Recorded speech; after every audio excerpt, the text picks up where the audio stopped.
Mami, salamu alaikum. Wa alaikum salam wa rahmatullahi wa barakatuhu.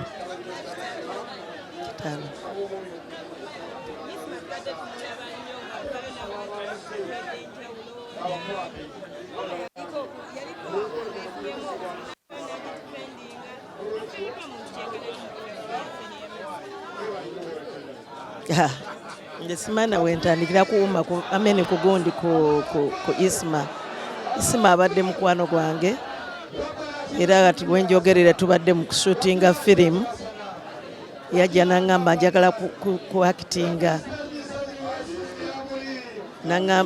ne mugajangu nkugezese nemugezesa nga tamanyi nangamba njigiriza nemuyigiriza ennaku 2 emabega mbadde nakamukwata ku firimu ng'abuzaayo scenes 4. La ilaha illallah Muhammad rasulullah. Kati yeno zezine ennya yasigazaayo adde mukwano gwange nze nga birala sibimanyi kuba tabindaga.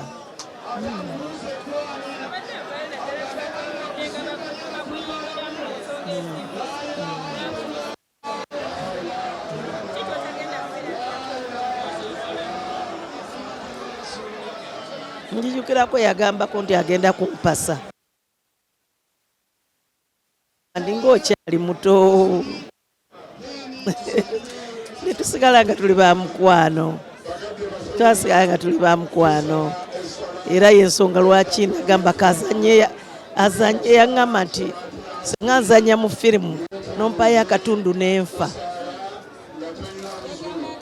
yaŋŋamba nti nempayo akatundu akofa nenfiira mu firimu njagamba nja kufa nga mmanyi nti nzanye era sobola kujja mu kitundu kyengenda kiteekayo era kati wano wetuli kyekitundu kyekikomererayo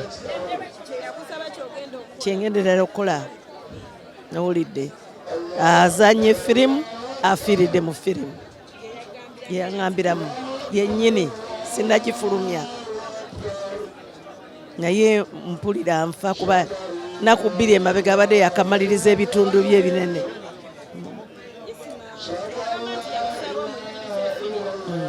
Neda teyanga akuyisa yansanga nina firimu nansaba ayingiremu nanga mpaamu akatundu ne mwatomanyi kuzanya nanga nja kuzanya njigiriza nze gola mbadde muyigiriza.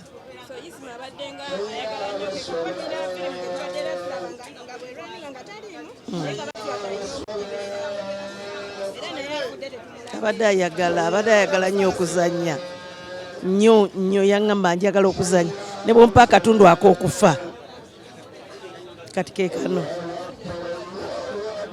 ndi wano ntunula ŋŋamba nnaku 2 mbadde naye nga mutendeka ekitundu ekisembayo kala tekizze eno olidde.